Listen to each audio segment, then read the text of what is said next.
하나님 말씀은 민수기 13장 1절과 2절입니다. 민수기 13장 1절과 2절 한 절씩 교독하겠습니다.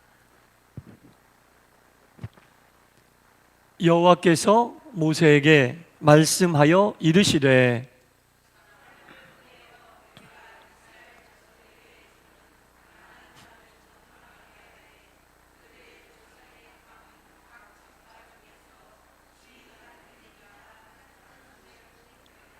아멘.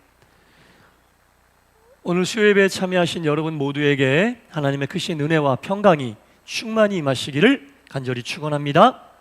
네, 이스라엘 백성들이 430년이라는 긴 세월 동안 애굽에서 노예 생활하다가 하나님이 세우신 영적인 지도자 모세 인도하에 200만 명이 애굽에서 나옵니다. 그것을 우리는 출애굽이다 이렇게 이야기하잖아요. 출애굽의 첫 번째 관문이 홍해였습니다. 하나님은 두려워 떨고 있는 이스라엘 백성들에게 하나님이 어떻게 역사하시는지 확실하게 보여주셨어요. 세상에 바닷물이 갈라지고 물이 벽을 이루는 그 바닷길을 걸어가게 하시며 하나님의 백성들은 그 길을 걸어가 살리시고 하나님의 백성들을 죽이려 달려들었던 애굽의 막강한 군대는 수장시켜 버리는 겁니다. 그것이 하나님의 역사이시고 하나님이 여러분도 이스라엘 백성을 지키셨듯이 그렇게 지키심을 믿으시기 바랍니다. 하나님은 여러분을 그렇게 지키십니다. 여러분들을 괴롭히고 여러분들의 영을 못살게 굴고 여러분들을 바른 신앙일 가운데 방해하는 모든 것들은 홍해바다에 수장시키시듯이 다 수장시켜 버리실 겁니다. 홍해를 건너고요, 이제 이스라엘 백성들이 시내산이라고 하는 그 산 기슭에 모이게 됐습니다. 시내산 기슭에 이스라엘 백성들이 모였는데 하나님은 거기서 이스라엘 백성들에게 1년 동안 머물게 하셨어요. 시내산에서 1년 동안 머물었어요. 모세가 시내산에 올라가서 십계명 받고 내려왔더니 황금으로 송아지 만들고 막 그런 일을 하면서 하나님이 이스라엘 백성들을 훈련시키시는 거예요. 왜냐하면 이제 이스라엘 백성들은 노예가 아니라 뭐냐면 왕 같은 제사장입니다. 하나님이 이스라엘 백성들을 탈출시키신 이유가 애굽의 압제로부터 그냥 자유와 해방만 주신 게 아니라 하나님이 택한 이스라엘 백성들을 제사장으로 삼기 위하여 애굽에서 탈출시킨 거예요. 하나님이 우리를 예수 믿게 하신 이유가 이 땅에서 잘 먹고 잘 사는 것만으로 만족하며 살라고 우리를 예수 믿게 하신 거 아니에요. 왕 같은 제사장으로 삼으시고 하나님의 나라를 확장시키기 위하여 우리를 예수 믿게 한 줄 믿으시기 바랍니다. 예수님께서 광야에서 금식하시면서 간절히 하나님께 기도했는데 그 예수님의 금식이 끝나고 제일 먼저 누가 왔어요? 마귀가 찾아왔잖아요. 사탄 마귀가 금식 끝난 예수님에게 가장 먼저 찾아와서 해보라고 권한 게 뭐예요? 돌로 떡을 만들어 봐라, 나에게 절해라, 높은 곳에서 뛰어내려라. 이 모든 것은 다 세상에 누리는 것들과 관련이 있는 거예요. 먹고 사는 문제, 세상의 권세, 이런 것들과 관련이 있는 건데 만약에 우리가 예수를 믿게 된 이유가 세상에서 잘 이루어지는 것들만 만족하면 끝이라고 하면 마귀가 예수님께 권한 것들을 이루는 것에 불과하는 거예요. 이해되십니까? 마귀가 유혹하는 것들, 예수님을 유혹했던 그것들이 떡이었고 세상의 권세였고 세상에서 잘 사는 거였는데 예수님은 그걸 말씀으로 물리치셨는데 우리가 예수를 믿는 이유가 세상에서 그렇게 잘 되는 것만으로 끝난다면 결국은 마귀가 우리에게 주려고 했던 것들을 얻어내는 것으로 끝난다는 얘기입니다. 우리는 영적이고 신령한 것을 봐야 됩니다. 우리를 예수 믿게 한 이유는 거룩한 제사장으로 만들기 위해, 제사장으로 삼으시고 이 땅에 하나님 나라를 확장시키기 위해 우리를 예수 믿게 하셨다는 분명한 사실을 알아야 됩니다.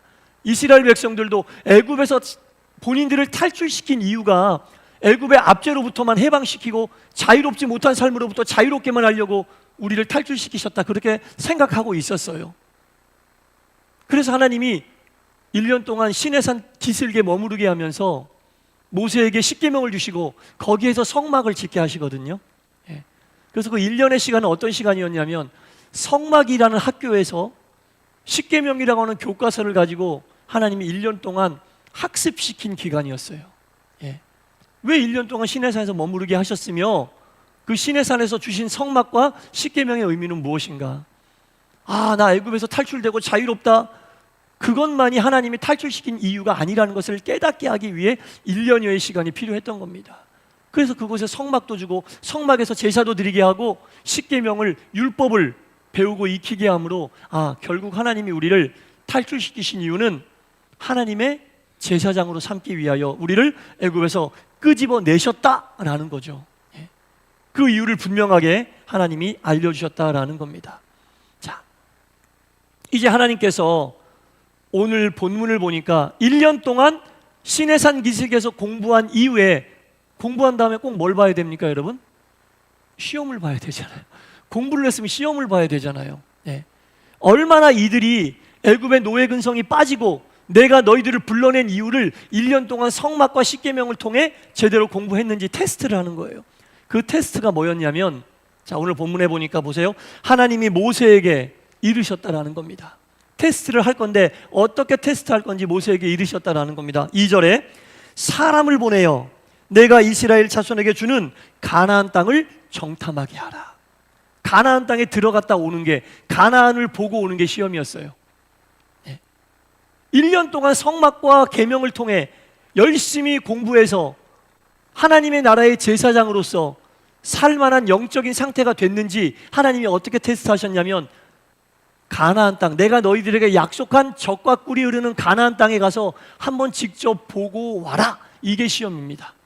그런데 200만 명이 다 갈 수 없잖아요. 그러니까 하나님이 뭐라고 그러셨냐면, 사람을 보내어 내가 이스라엘 자손에게 주는 가나안 땅을 정탐하게 하되 그들의 조상의 가문 각 지파 중에 지휘관 된 자 한 사람씩 보내라. 12지파 중에 한 명씩만, 족장들, 여기서 지휘관이라는 것은 족장을 얘기하는데 각 지파의 족장, 지도자 한 사람씩만 보내라.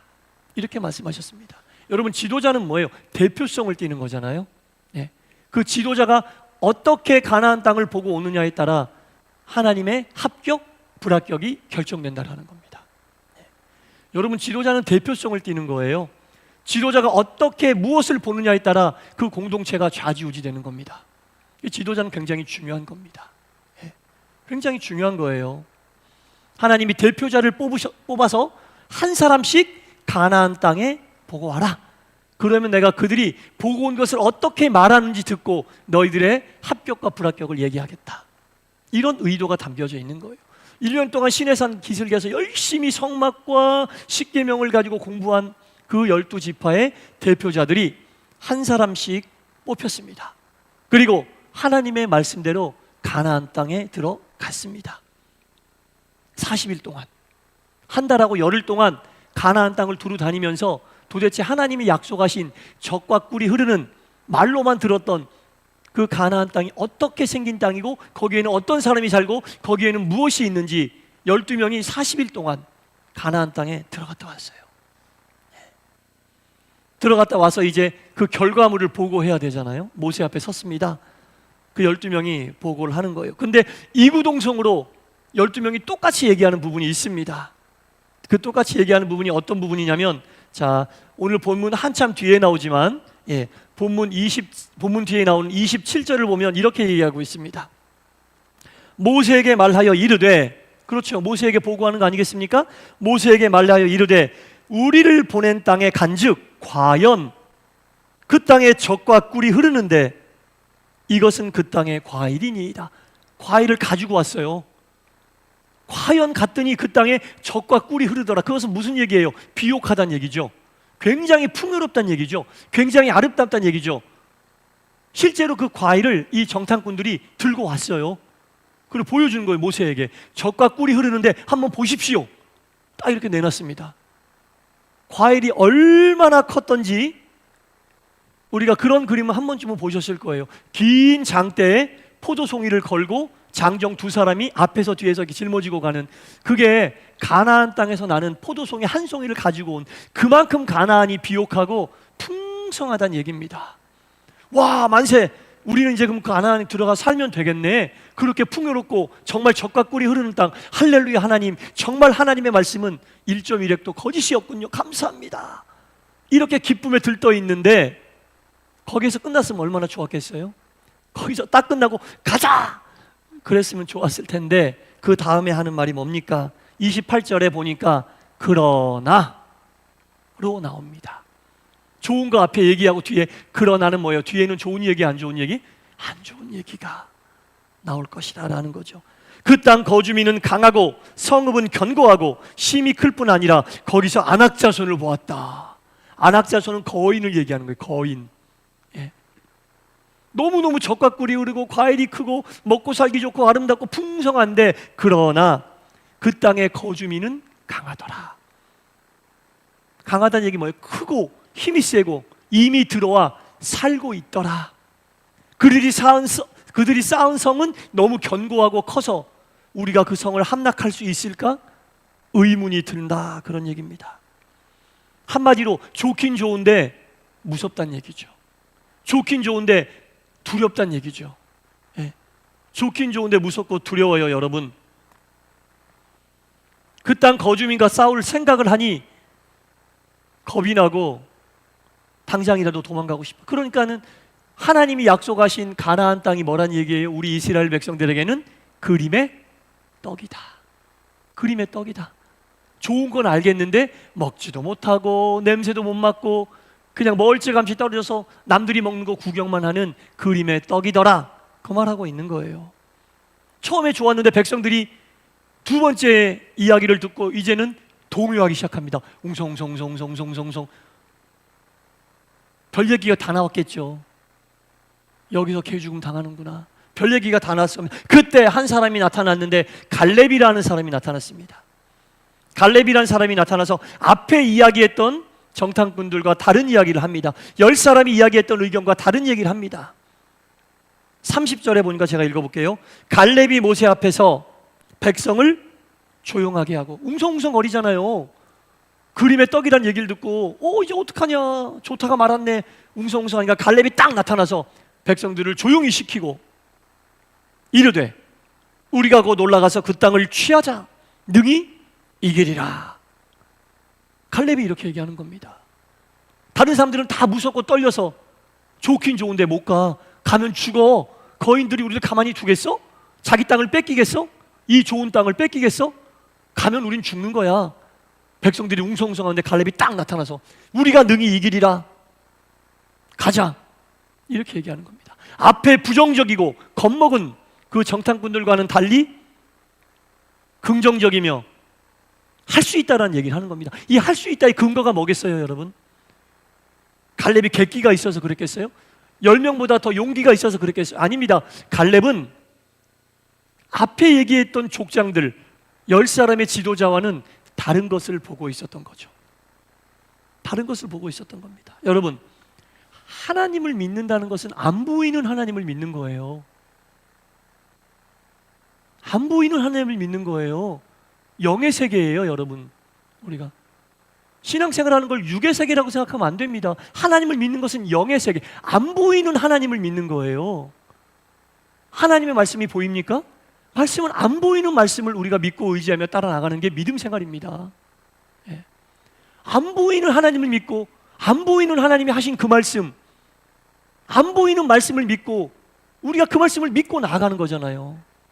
안 보이는 하나님이 하신 안 보이는 말씀을 믿고 나아가는 것이 믿음 생활인데 10사람의 정탐꾼은 눈에 보이는 것에만 딱 꽂혀서 완전 좌절하고 낙심한 거예요.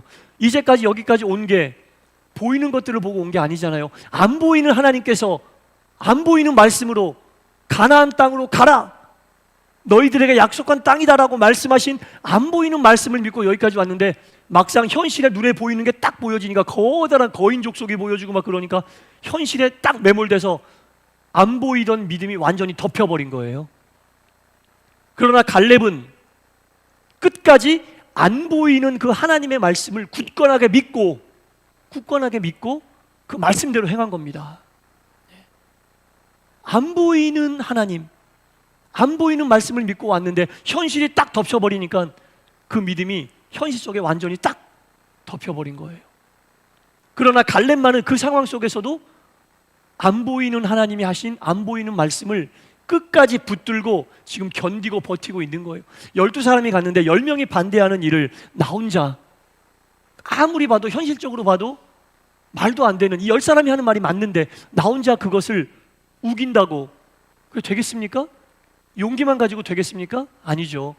믿음이 없이는 할 수 없는 그런 말을 지금 갈렙이 하고 있는 겁니다. 믿음이 없이는 할 수 없는 말을 갈렙이 지금 하고 있는 거예요, 여러분. 때로는 안 보이는 것이 보이는 것보다 더 큰 힘을 발휘할 때가 있는 거예요. 예. 더구나 하나님이 주신 그 말씀, 보이지 않지만 그 말씀이 우리를 붙잡고 여기까지 온 거 아닙니까? 예. 지나온 모든 세월들 생각해 보세요. 보이는 것에 매몰되었을 때 다 포기하고 놔버리고 싶을 때 우리를 견디게 하고 버티게 했던 게 눈에 보이는 것들이었습니까? 그때도 안 보이는 하나님께 나와 눈물을 흘려 기도했던 그 기도가 하나님이 주셨던 그 안 보이는 그 말씀이 여러분들을 여기까지 이끌고 온 거 아니겠습니까, 여러분? 예. 믿는다는 것은 그런 거죠. 신앙이라는 것은 그런 거죠. 안 보이는 하나님이 안 보이게 해주시는 말씀을 붙잡고 보이는 현실을 극복해 나가는 것, 버텨 나가는 것, 견뎌 나가는 겁니다. 마가복음 4장 12절에 보면 우리가 잘 아는 그런 말씀이 있습니다. 예수님이 하신 말씀인데요, 그들이 보기는 보아도 알지 못할 것이다. 보기는 보아도 알지 못할 것이다. 헬라어에서 본다라는 뜻은 두 가지 의미를 가지고 있습니다. 하나는 눈으로 보는, 그런 실제로 본다라는 의미가 있고, 또 하나는 영으로 보고 깨닫는다는 뜻이 있어요. 예. 영으로 보고 깨닫는다라는 뜻이 있습니다. 이 보다라는 뜻이 있어요. 육신의 눈으로 보아도 깨닫지 못하면 육으로는 보지만 영으로는 맹인이란 얘기예요. 예. 육신의 눈으로는 보이지만 영적으로 깨닫지 못하면 그것은 영적으로는 앞을 못 보는 맹인, 봉사란 얘기입니다. 예. 갈렙 혼자 영적인 눈이 띄어져 있던 겁니다. 딴 사람들은 그 자기들이 보고 있는 땅이 하나님이 약속한 땅인지도 몰라. 그냥 그곳에 있는 거인들밖에 안 보여. 그러나 갈렙은 거인들이 안 보여요. 하나님이 말씀하신 젖과 꿀이 흐르는 땅이라는 것만 보고 이곳은 하나님이 약속한 땅이다라고 하는 그 말씀의 땅으로밖에 안 보이는 거예요, 갈렙의 눈에는. 예. 현실로는 10사람이 눈으로 그렇게 눈으로 봤지만 그들은 영적으로 못 보니까 깨닫지 못해. 이곳이 하나님이 주신 땅인지 아닌지 거인들만 보이고 무섭고 그런 것밖에 안 보이는. 그러나 갈렙은 영으로 보고 깨닫고 있는 거. 이 땅은 하나님이 우리에게 주신 약속의 땅이다. 하나님이 주신 약속의 땅이다. 믿음 생활할 때요, 여러분, 사탄이 우리의 믿음을 꺾기 위하여 눈에 보이는 것만 보고 생각하고 판단해라, 이렇게 우리를 자꾸 부추깁니다. 눈에 보이는 것만 보고 거기에 맞게 생각하고 판단해라. 그렇게만 해주면 너무너무 좋은 거죠, 사탄은.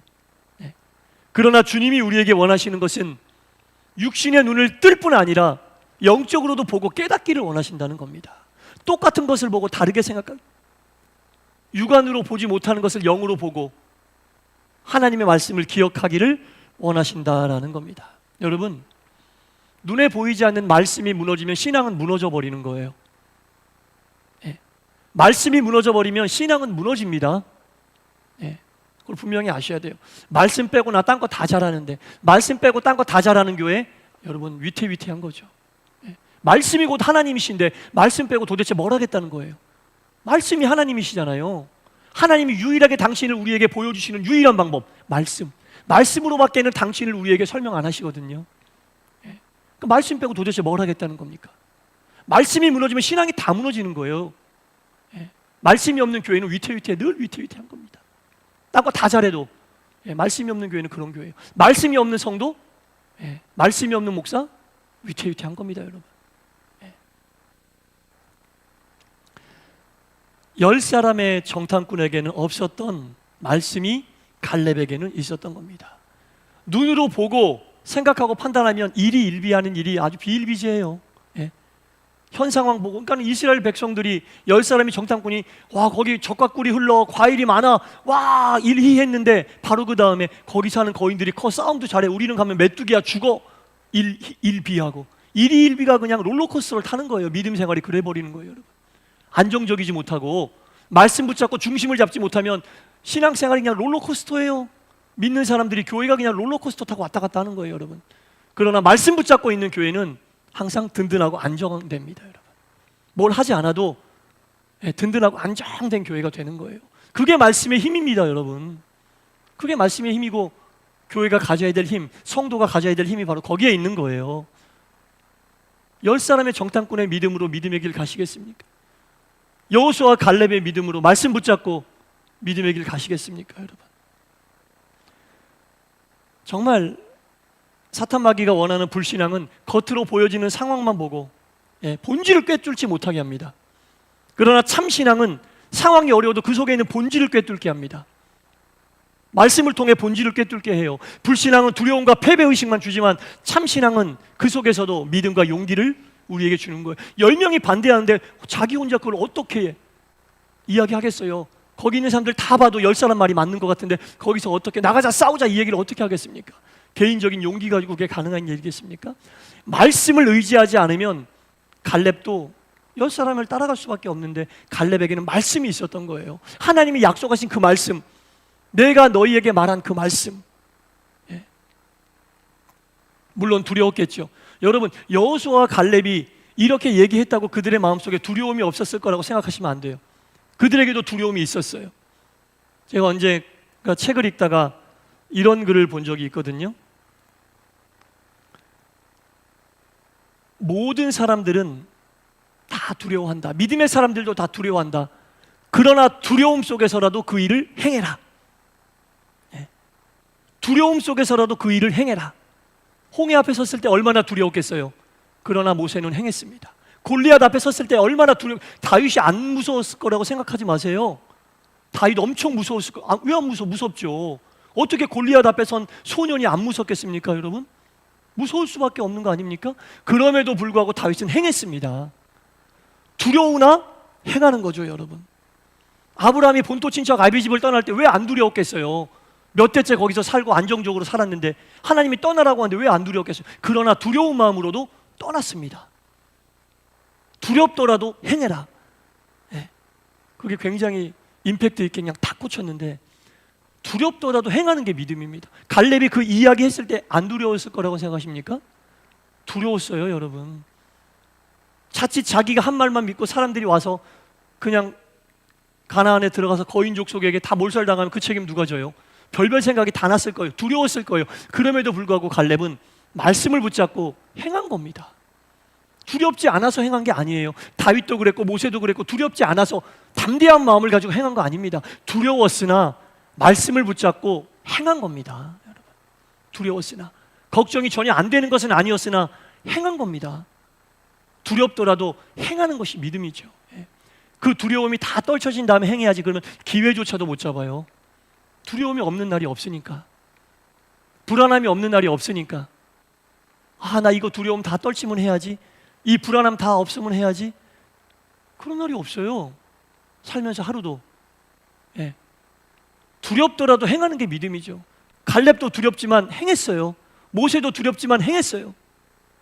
다윗도 두렵지만 행했습니다. 그게 갈렙이 우리에게 주는 믿음의 교훈이다라는 거죠.